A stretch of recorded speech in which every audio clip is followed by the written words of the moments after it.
Eu quero falar sobre a síndrome de Jonas. O tema dessa manhã é a síndrome de Jonas.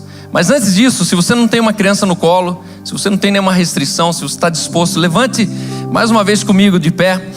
Pega a sua Bíblia. Se você puder, abra comigo em Jonas capítulo 3. O livro de Jonas. Não sei se você ainda traz sua Bíblia, mas com certeza você já deve ter ela no seu celular, né? Então você pode abrir no seu celular. Eu gostaria de ler com vocês juntos esse texto. Por que de pé, Cal? Porque de pé a gente se concentra melhor na leitura. Sentado você já pega o celular, já olha o Twitter, já vê se tem muita gente na Paulista hoje, na paralisação.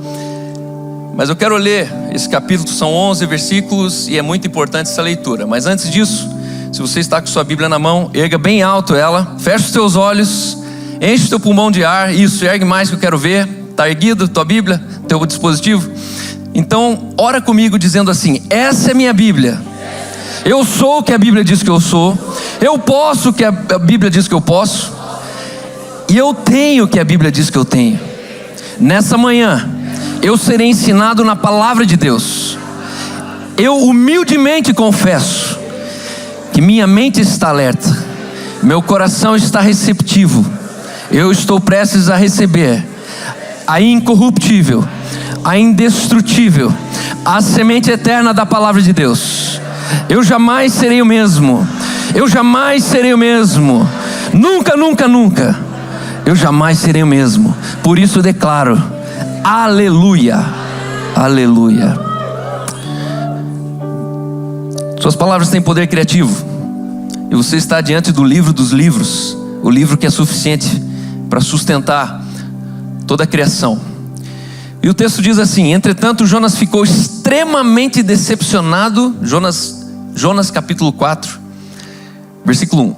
Jonas ficou extremamente decepcionado com tudo isso e irou-se sobremaneira. Então orou a Yahvé, ao Senhor, dizendo: Eterno, pois não foi exatamente isso que eu disse quando ainda estava em minha casa? Foi por esse motivo que eu decidi fugir para Tarsis. Eu sabia que tu és Deus misericordioso. Eu sabia que tu és um Deus misericordioso, compassivo, longânimo e rico em amor, e que ameaças castigar, mas te arrependes. Ó Yahvé, agora portanto tira a minha vida, eu te rogo. Afinal, é para mim melhor morrer do que seguir vivendo. E Yahvé, o Senhor, lhe questionou: tens alguma razão para te deixar enfurecer dessa maneira, seu birrento? Então Jonas saiu para consolar-se num lugar a leste, oriente da cidade, e ali armou uma tenda e sentou-se debaixo dela, à sombra, até que o que mais aconteceria com a cidade, para ver até o que mais aconteceria com a cidade. Yahvé, Elohim, Deus fez crescer uma espécie de mamoneira sobre Jonas, a fim de oferecer mais sombra e conforto à sua cabeça, livrando-o do calor excessivo. Mas Jonas ficou bastante alegre. Jonas bipolar. Do nada ele ficou bastante alegre por causa da planta. Todavia no dia seguinte, no amanhecer, Deus enviou uma lagarta que atacou o arbusto e que, sendo frágil, secou. Logo apareceu o sol. Deus trouxe um vento oriental muito quente e seco. O sol fustigou a cabeça de Jonas. Deu um torrão, ao ponto que ele quase perdeu os sentidos. E por isso ele desejou morrer e exclamou: para mim seria melhor morrer do que continuar vivendo. Contudo, Deus questionou a Jonas outra vez: tens algum motivo para ficar tão furioso por causa da planta? Ao que replicou Jonas: sim, eu tenho, e estou irado a ponto de preferir a morte. Entretanto Yahvé ponderou-lhe e disse: ora Jonas, tem compaixão dessa planta, embora não tenhas cuidado dela. Não a fizeste crescer, nem a podaste. Ela simplesmente nasceu numa noite e na outra noite morreu. Por outro lado, Nínive tem mais de 120 mil seres humanos que não sabem nem discernir entre a mão direita e a esquerda, tampouco entre o bem e o mal. além de muitos animais inocentes, não haveria eu de ter pena dessa grande cidade. Espírito Santo, nessa manhã, o mesmo Deus que colocou a mamoneira do lado de Jonas e que na outra noite secou a mamoneira, é o Deus que está exatamente dentro dessa sala. É o mesmo Deus que estava falando com Jonas alguns anos atrás. É o Deus que está diante de alguns Jonas anos depois. E nessa manhã, assim como só tua palavra tem poder para penetrar a alma e espírito do homem, nessa manhã eu oro, Espírito Santo, que seja tua palavra tocando o nosso coração e transformando nossos destinos. Em nome de Jesus, amém, amém. Você pode sentar. Síndrome de Jonas. Nessa manhã eu quero falar sobre o sentimento perigoso em um coração de gente santa.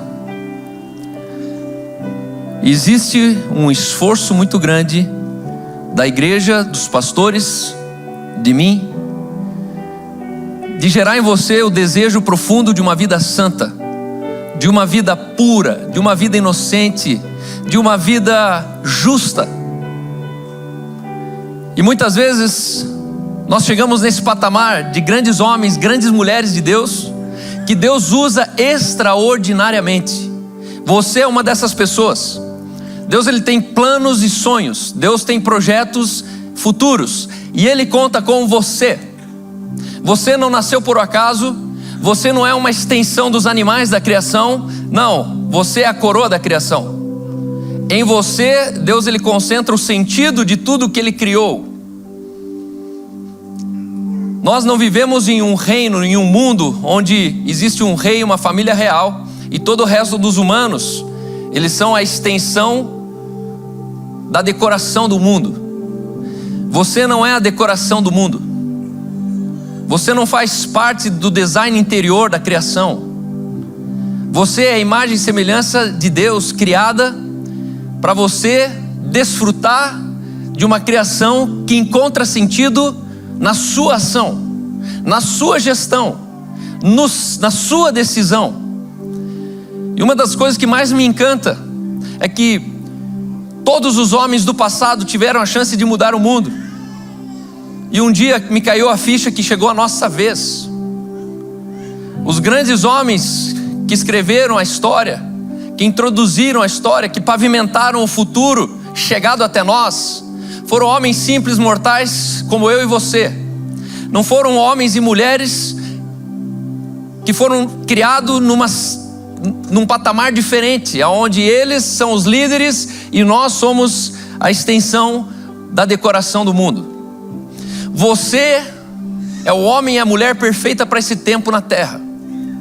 Deus tem planos e sonhos com você e através de você. E tudo que nós sabemos de Jonas é que Jonas fugiu da vontade de Deus.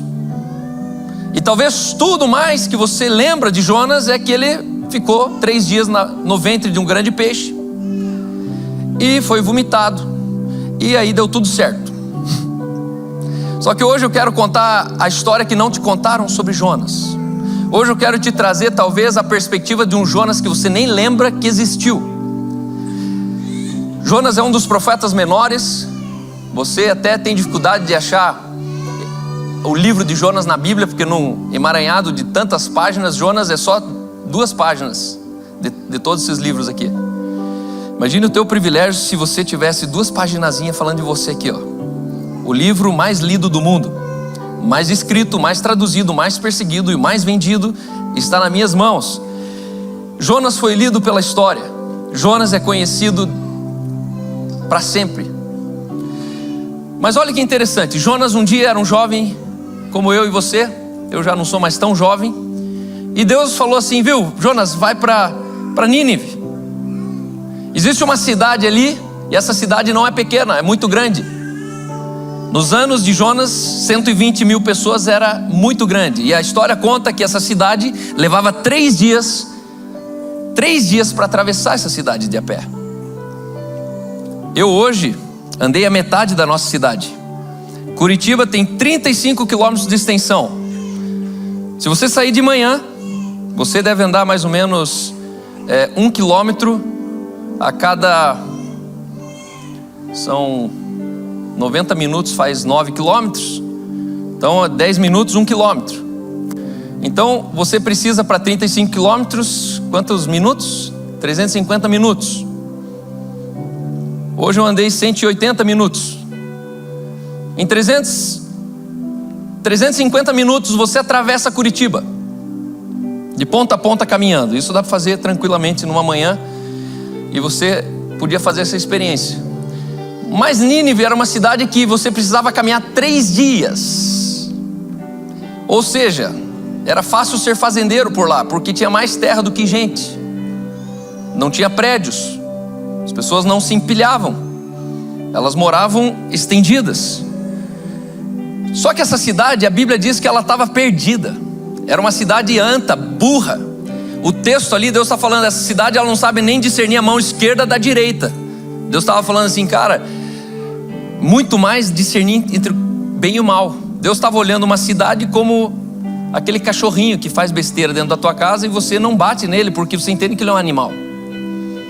E aí Deus ele levanta Jonas e fala, Jonas, vai para lá. E Jonas fala, nem a pau.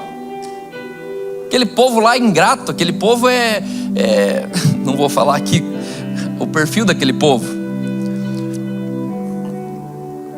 Mas você hoje se identifica politicamente com o tipo de um povo que você fica com raiva. Por quê? Porque você fala, cara, você não pensa, você não está vendo o resultado, você não está vendo que vai dar ruim. E lá estava Nínive, 120 mil pessoas, bem doida, bem louca. E aí, quando Deus chama Jonas, Jonas fala, nem a pau. Ele vai para Tarsis, pega um navio, no meio do navio, o navio começa a sacudir, a coisa começa a ficar preta pro lado deles, eles começam a naufragar. E aí Jonas, ele fala assim, cara, é melhor eu morrer do que todo mundo morrer. E aí ele fala, ó, seguinte pessoal, o lance é comigo. Eu sou o pivô da tempestade. Olha quanto ele conhecia Deus. Ele olha uma tempestade, ele olha um barco afundando e ele sabe que a culpa é dele, porque ele conhece quem está por trás dessa conversa. E aí ele se pronuncia, os homens falam, então é o seguinte, cara, a gente já jogou a comida fora, a gente já jogou o peso fora, mas vai ter que ser você. Imediatamente quando ele é jogado fora do barco, a tempestade cessa. Era ou não homem de Deus? Falava com Deus ou não falava? E aí a história conta que ele fica nesse ventre do peixe. E nesse ventre do peixe ele vai até o Sheol. E aí eu gosto dessa história porque talvez você nunca entendeu essa história, e para você é muito forçada essa história. Mas me caiu a ficha recentemente que provavelmente Jonas morreu, que é impossível você ficar no ventre de um peixe 3 dias no fundo do mar. Por quê? Porque a pressão atmosférica estoura todos os teus órgãos. Então o fato é que ele morreu. E ele foi comido por esse peixe, esse grande peixe. Só que a história diz, e aí você vai ler, que ele teve uma experiência ultra, supranatural, aonde ali, no interior do peixe, ele descobre o altar da adoração. E no versículo 2 do capítulo 2, ele tem um encontro com Jesus, com Deus no caso. Ele tem um encontro revelador, ele clama, ele ora. E ali eu entendo que ele volta à vida. E aí você sabe da história, ele é vomitado na beira-mar. E ele volta para a cidade. E agora tem um problema. Ele chega e vê a cidade mudada. Ele vê a cidade transformada. Ele vê a cidade quebrantada. Ele vê o rei dessa cidade descendo de um trono, ajoelhado, rasgando as vestes, jogando cinza na cabeça, reconhecendo que verdadeiramente o Senhor é Deus. E aquilo que Deus chamou ele no começo para um fim, a missão dele cumprida se tornou o objeto de angústia e sofrimento dele, aonde ele pega e se frustra e fica nervoso com Deus porque deu certo. E o tópico dessa manhã, o valor fundamental é o seguinte: quando eu e você não aprovamos o que Deus abençoa, aí nós temos um problema. Quando Deus abençoa algo que eu e você nós não aprovamos, aí nós estamos em um problema. E hoje eu quero falar de um sentimento presente na vida dos crentes mais incríveis que eu conheci. É um sentimento que eu e você nós vamos correr muitas vezes o perigo de identificarmos dentro da gente, mas não assumirmos isso. É um sentimento diferente de inveja. É um sentimento diferente de... Eu não sei explicar esse sentimento, por isso eu denominei a síndrome de Jonas. Porque é um sentimento ilegítimo numa pessoa legítima. É um sentimento que quando você estiver santo, puro, perfeito, sem pecado diante de Deus, quebrantado, dizendo: Senhor, eis-me aqui, usa-me, esse sentimento vai correr o risco de entrar no teu coração. E aqui eu quero falar hoje sobre alguns pensamentos acerca disso. O texto ele diz: eu sabia que você é um Deus gracioso e compassivo, lento para a raiva e abundante em amor. Ele já começa o texto, e aí volte lá no seu texto e dá uma olhada no último versículo, antes do primeiro versículo do 4, o 3, o capítulo 3, versículo... Cadê você? Perdi você aqui.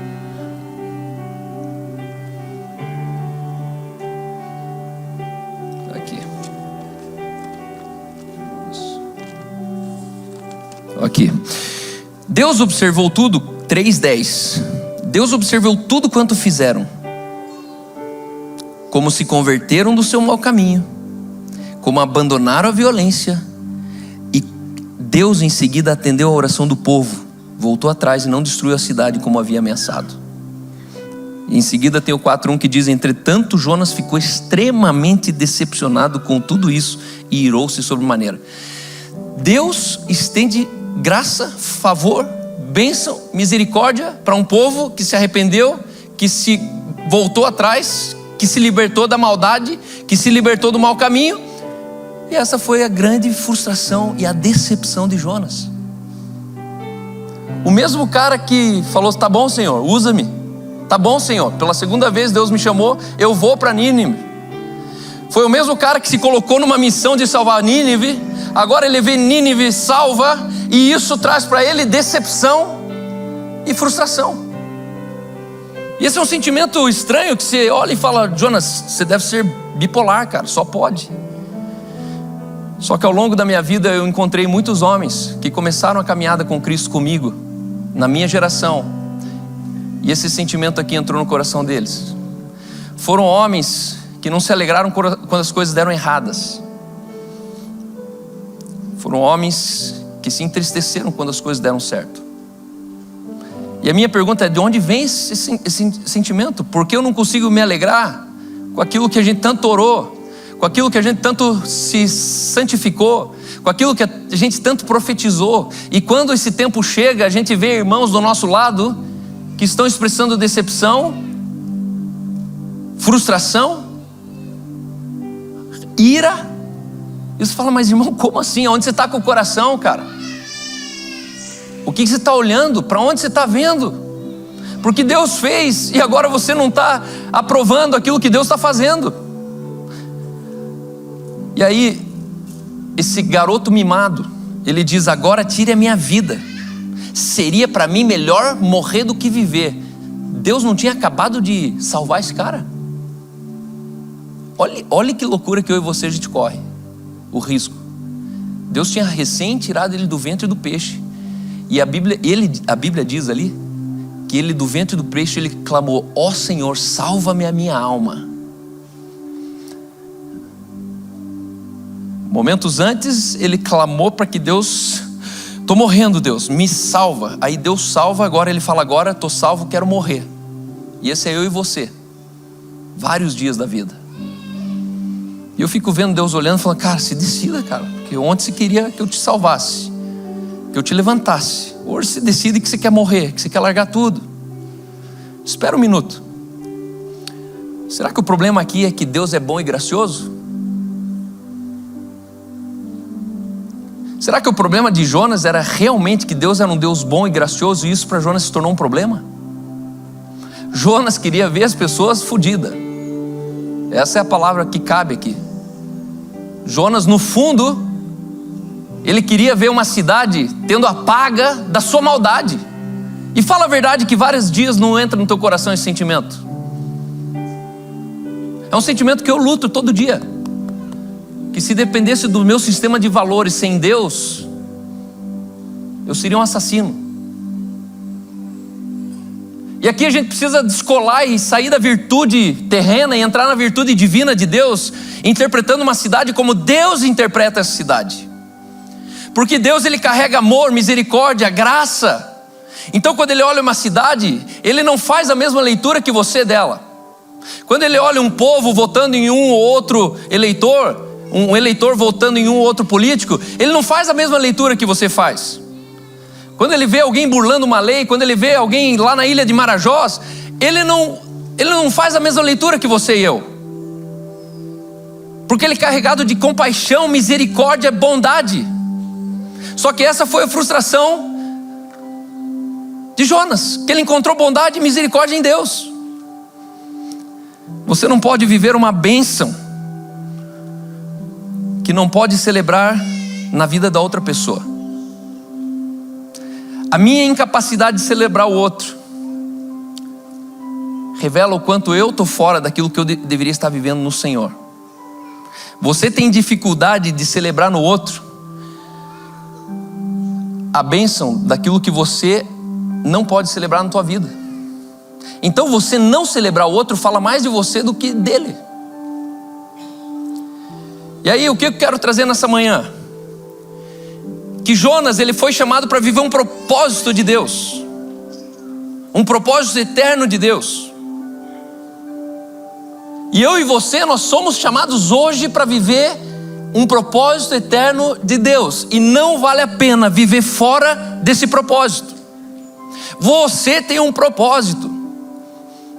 E propósito de Deus não é todo mundo virar um pastor. Propósito de Deus é você com a tua geração. Então aqui eu quero trazer alguns pensamentos rápidos. E o primeiro deles é: Jonas não achava que Nínive merecia o que Deus queria dar para eles. Você já percebeu o quanto nós gostamos de fazer parte de decidir quem é digno de perdão e de bênção? A gente gosta de ser juiz. Não, esse aqui merece, aquele lá não merece. Ó, aquele lá ele vai esperar mais um pouco. Jonas, ele olha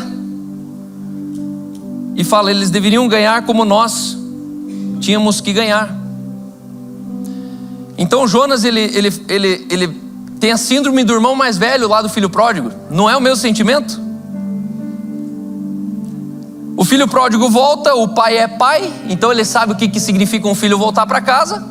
Mas tem um legítimo, um filho fiel, tem um filho bacana, tem um filho bonzinho, que ele lê uma circunstância desprovida do coração do pai. E aí o mesmo sentimento que estava naquele filho mais velho é o sentimento que está no coração de Jonas. São leituras de realidades que nós fazemos desprezando que Deus, ele é misericordioso, gracioso, bondoso, e ele é o amor. Segundo lugar, a graça de Deus. Esse texto me faz aprender e entender que a graça de Deus provoca as nossas preferências. Todos os dias eu e você, nós estamos em um mundo que ele é mais lerdo por causa das preferências. Você chega no Big Mac e você tem um cara na frente que ele pede um Big Mac sem isso, sem aquilo. Eu quero mais molho disso, o dobro de bacon, que não sei o que. Aí vai o outro: não, eu vou querer sem o tomate, sem o... Cara, vamos pegar cada um Big Mac aqui, ó, faz 5 Big Mac de uma vez, a fila anda mais rápido. Só que essa customização, ela está atrasando o mundo. Por quê? Porque é cheio de mimimi. Você chega num lugar, a pessoa, ela está empacada nas preferências. Não, mas é que eu prefiro sem cebola, eu prefiro com azeite, eu prefiro... Só que esse texto aqui, ele está dizendo para a gente que se nós estivermos tentando fazer com que Deus se adapte às nossas preferências, nós seremos provocados por sua graça. A graça de Deus, ela cutuca a tua preferência todo dia. A graça de Deus sobre as pessoas, ela confronta as tuas preferências todos os dias. Porque Jonas queria uma coisa, mas a graça de Deus estava revelando outra coisa. Estava confrontando a preferência. Se dependesse de Jonas, as pessoas iam pagar aquilo que elas fizeram. Só que não é esse sentimento que anda com a gente às vezes? Não, ela vai me pagar o que ela fez. Eu perdoo, mas não volto atrás. Eu perdoo, mas não me envolvo mais. Nós queremos que as pessoas mereçam. E essa justiça própria, essa meritocracia é um pensamento terreno. Deus não é meritocrático. Ele não te trata pelo que você fez. Ele te trata primeiramente pelo que você é. E o que você é está sempre acima de tudo que você é possível e capaz de fazer para Deus. E será que eu e você hoje nós tratamos as pessoas porque elas são? Ou pelo carro que elas têm? Ou pela posição social que elas carregam? Pelo que elas estudaram? Porque se nós tratamos as pessoas pelo que elas são, não existe mais favoritismo, não vai mais existir o apartheid social e econômico que a gente tanto faz. Quando você entende que uma pessoa, ela tem um valor equivalente ao mundo inteiro, ela vale, uma alma vale mais do que todas as outras coisas que Deus criou, você vai começar a valorizar as pessoas independente do que elas vestem, do que elas fizeram ou do que elas podem vir a fazer. E aí não tem mais discriminação. Deus não faz acepção de pessoas. Logo, eu e você não fazemos também. Todo ser é humano em todo canto do planeta. E não interessa se lá o humano tem o olho mais puxado, o outro tem outra cor de pele, o outro tem outro costume de comida. O que eu preciso carregar dentro de mim é que uma alma vale mais do que qualquer outra coisa. Em terceiro lugar, esse texto me faz entender que negar a graça das pessoas, nós sermos aqueles que estão sabotando as pessoas da graça, da misericórdia, do favor de Deus, vai nos deixar isolado e incompreendido. Deus tinha feito tudo perfeito com Jonas. O avivamento tinha acontecido. O cumprimento tinha acontecido. Jonas foi usado por Deus. Deus tirou Jonas da morte. Deus trouxe Jonas de volta à vida. Aquilo que Deus se propôs no capítulo 1, terminou no capítulo 4. Só que como que Jonas terminou nisso? Isolado, armando uma tenda numa praça e falando assim: agora eu vou sentar aqui porque eu quero ver o final dessa história, quero ver o que vai acontecer com essa cidade. E aí Deus, sendo bondoso, sabendo que o sol ia torrar, ele fez uma mamoneira. E essa mamona, ela protegeu ele por um dia. E o cara conseguiu se alegrar que tinha sombra, mas ele não conseguia se alegrar que Deus tinha transformado uma cidade. Note, na mesma narrativa ele está frustrado com Deus, está bolado com Deus e pede para morrer. Fala: Deus, eu perdi o sentido de vida, eu quero morrer. Aí quando ele vê a sombra, ele... ai, que gostoso. É meio bipolar. Só que percebe que um está falando do interesse dos outros e a sombra está falando do interesse dele. Só que no outro dia Deus testa ele. E Deus tem bom humor, né? Porque eu vou falar a verdade: ô Deus, você sacaneou Jonas, né? Por que você colocou a lagarta ali? E Deus estava testando o coração de Jonas de novo. E Deus é pedagógico, porque Deus ele pega e faz aquela mamoneira no outro dia secar. E o que acontece com o piá birrento? Ai, não acredito, tá? Porcaria aqui. Secou. E aí Deus pega essa situação e fala: tá vendo? Você se alegra com uma planta e você se frustra com uma planta, mas você não reconhece o que eu fiz com 120 mil pessoas. Jonas, o problema está em você, não está na planta.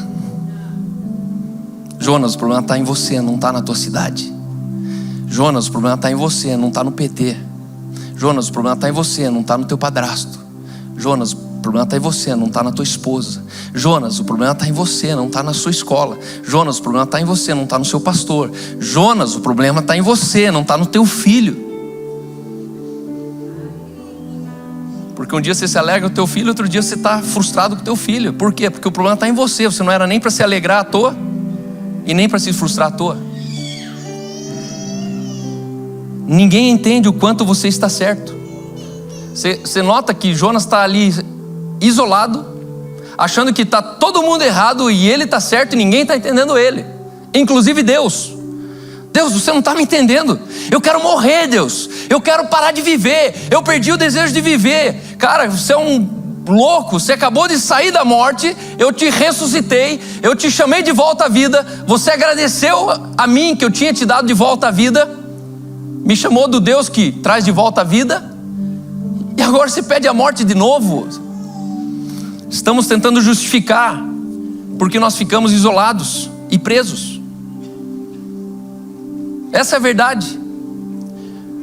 Os nossos sentimentos, eles tentam justificar para nós mesmos uma narrativa que nós estamos certos e que está tudo bem eu ficar no meu canto e eu vou ficar assim.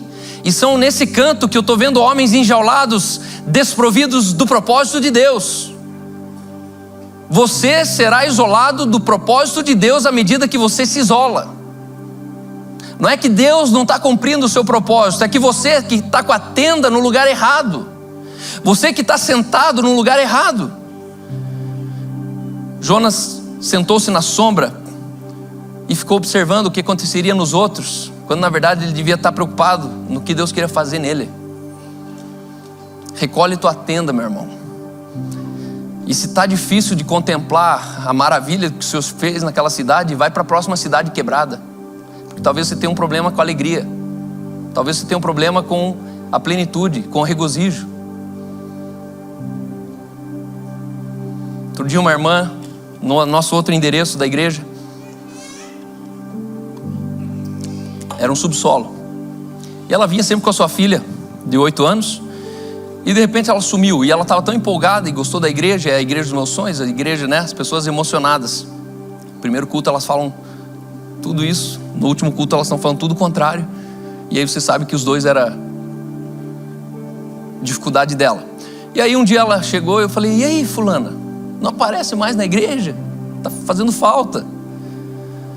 Ela olhou, travou. E sabe quando a pessoa fala: será que eu falo, será que eu não falo? E como eu sou o cara que eu sempre falo, então as pessoas acham que tem direito de falar: bom, ele é direto com todo mundo, eu vou ser direto com ele. Ela falou assim: eu vou te falar a verdade, Cal.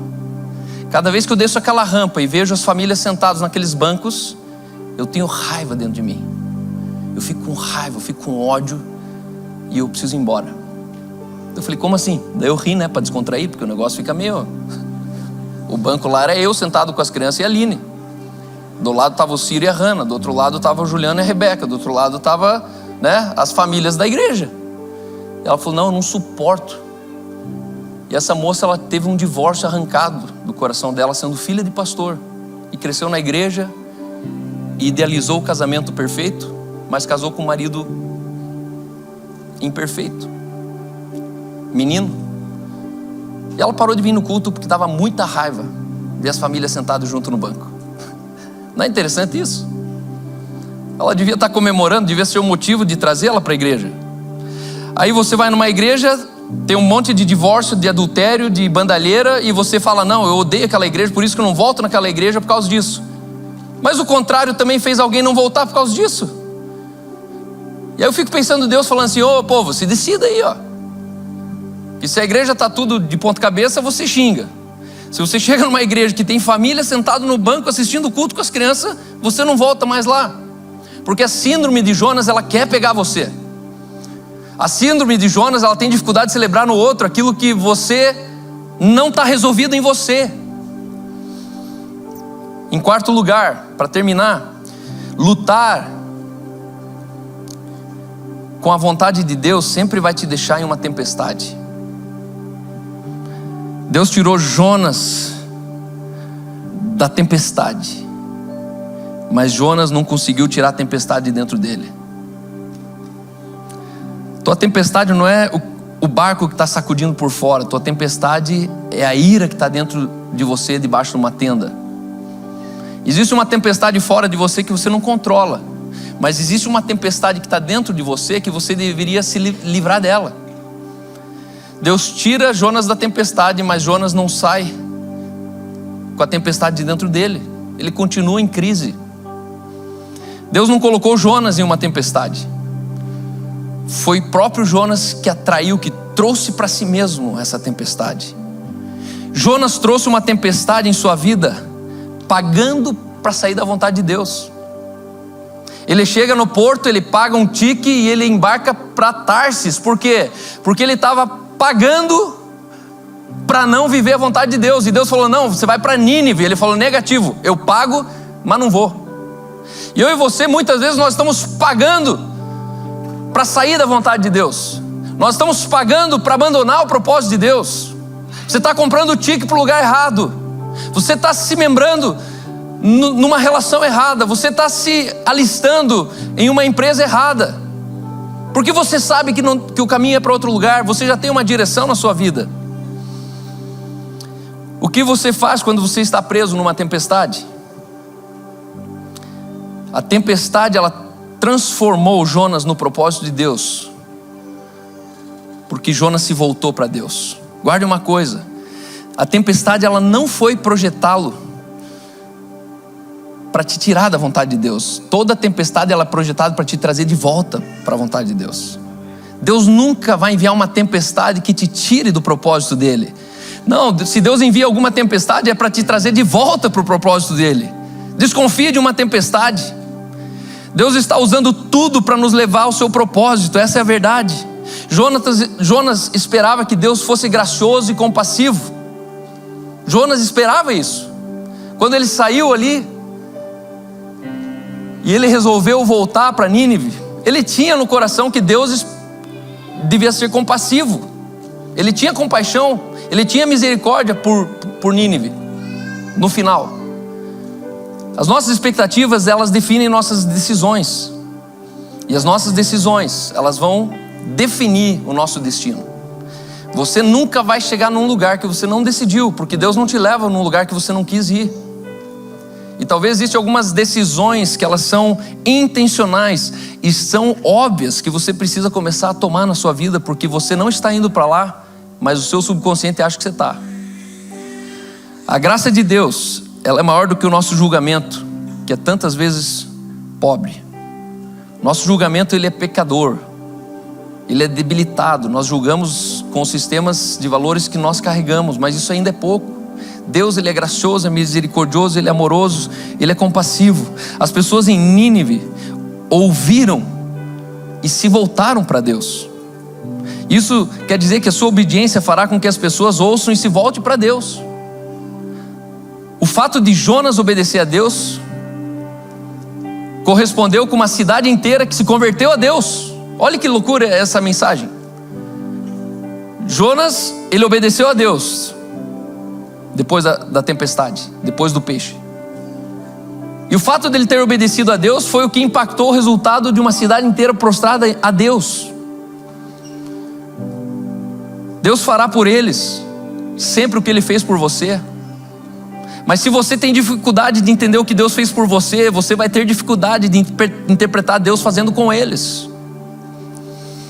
Temos que fazer o que Jonas fez quando errou e foi pego por uma tempestade. Se você puder, fique de pé. Eu quero orar por você.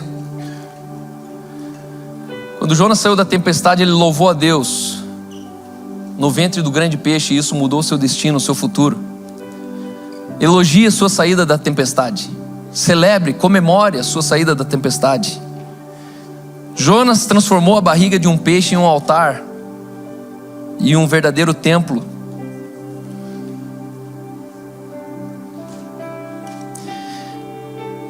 E o que eu quero te lembrar é que algumas tempestades nunca passarão.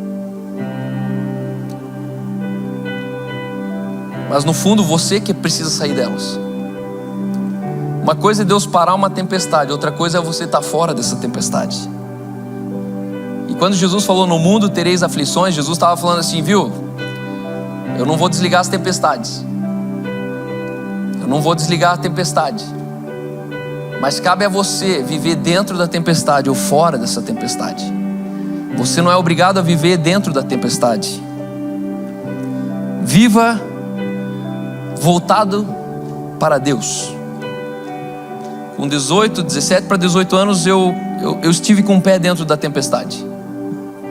Foi um momento delicado da minha vida, onde eu vi a incoerência da religião, E tinham desenhado isso como igreja, e eu estava a ponto de me jogar para fora e falar: quer saber, essa história de igreja é tudo conversa, nada funciona, o que as pessoas pregam é diferente do que elas falam. E eu entrei numa tempestade. E graças a Deus eu só saí dessa tempestade porque eu comecei a entender o propósito de Deus. E é no propósito de Deus que você é protegido de qualquer tempestade. Qualquer tempestade, no propósito de Deus, ela se torna objeto a teu favor. Nessa manhã, meu desejo é que você seja arrancado esse sentimento, que quando você vê uma pessoa prosperando, um filho teu na fé, talvez se tornando o bispo da tua igreja, o pastor sênior da tua igreja, que você não olhe com frustração e fala: como assim, Deus? E você fique com raiva que Deus foi bondoso com ele, que Deus foi compassivo com ele. É possível você ficar muito frustrado quando as coisas derem certo. É muito possível. Aliás, eu vejo isso na nossa igreja. Eu corro o risco de perder muitos amigos. Por quê? Porque são Jonas, que quando Deus terminar sua obra em nós, eles vão estar sentados debaixo de uma tenda xingando a gente. Meu irmão, Davi, e aqui eu quero só fazer o link com a palavra que foi ministrada pela Isa. A Isa falou orgulhoso, eu? A Isa contou da história de Davi. E Davi, ele se tornou rei, o homem segundo o coração de Deus, tirado de trás das malhadas, era um simples capataz de fazenda. Deus colocou ele como o primeiro homem de um país, e aí veio a ruína dele. Davi, ele tropeçou, a infração dele foi estupro seguido de homicídio. Porque quando você olha uma mulher e você deseja ela e manda buscar ela, é impossível que essa mulher chegue e fale: não, eu queria você.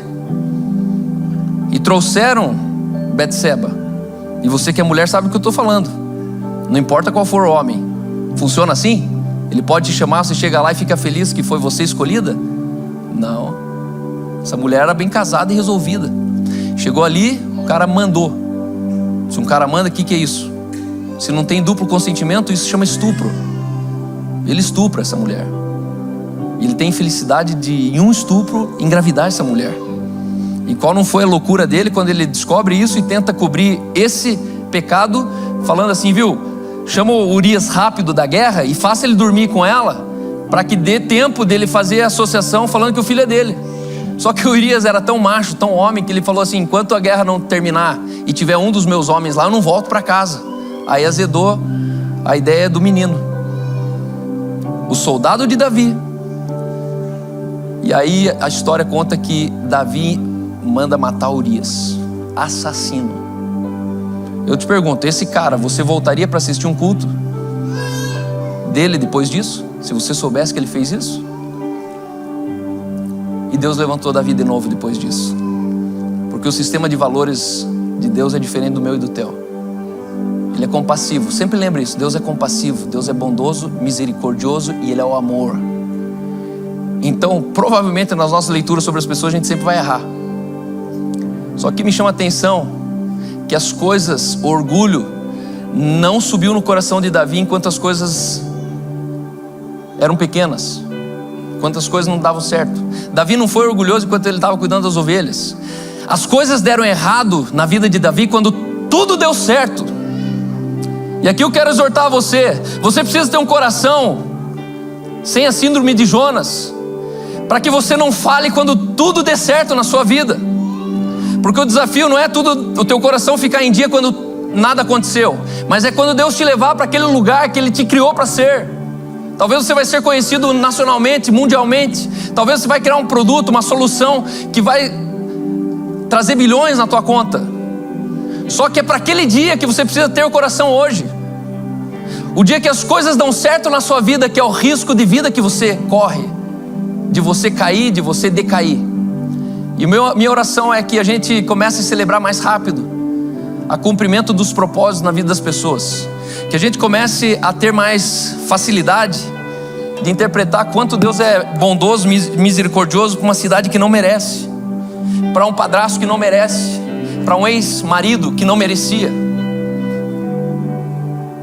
Só que tudo que eu e você nós precisamos é colocar esse lugar no Senhor, falando: Deus, eu preciso ter a tua natureza, eu preciso ter o teu sentimento, eu preciso pensar como você, sentir como você. Que nessa manhã você saia daqui celebrando Nínive, celebrando o que Deus celebra. Porque fora isso, meu irmão, não vale a pena viver fora do propósito de Deus. Fora do propósito de Deus é melhor você viver sem Deus. Você vai ganhar mais. Existem os homens que não nasceram de novo. Existem aqueles que nasceram e entenderam o propósito de Deus e vivem para Deus. Existem aqueles que nasceram de novo, não vivem para Deus e não vivem como se não tivesse Deus. Esses são os religiosos, franguinhos, politicamente corretos, que vão no culto de domingo e pensam que a vida é isso. Irmão, você vai se frustrar, vai passar 30 anos, você vai falar: nossa, me enganaram. Não, você que não entrou. Você que pegou o bonde para Tarsis quando Deus te chamou para Nínive. Vai para Nínive. Vai para o teu propósito. Calma, mas daí eu vou abandonar minha carreira. Vai para o teu propósito. Mas daí eu vou perder a minha posição na empresa. Vai para o teu propósito. Mas daí eu vou ter que fechar minha empresa. Vai para o teu propósito. Não embarca no navio errado. Amém? Pai, obrigado por essa manhã. E eu oro: Espírito Santo, tira de nós a síndrome de Jonas e nos faz celebrar uma cidade rendida, um país rendido. Nos faz celebrar uma igreja rendida, um avivamento em uma cidade. Tira de nós o sentimento contrário quando uma igreja amiga, conhecida nossa, prospera mais do que a nossa. Que a gente não arme uma tenda e fique olhando de longe para avivamentos que o Senhor está fazendo na nossa época, na nossa cidade, mas que a gente se torne parte daquilo que o Senhor fez em Nínive, na nossa Nínive. Nos tira, Senhor, a tempestade de dentro de nós, e que nos dias de tempestade a gente perceba o quanto o teu propósito nos sustenta em todas as circunstâncias, mesmo quando elas são desfavoráveis. Nos dá o teu coração gracioso, compassivo, bondoso, misericordioso, cheio de amor. E que a gente não se frustre com o Senhor quando o Senhor for bom para as pessoas, naquilo que a gente não aguentaria e não conseguiria ser. Em nome de Jesus, amém.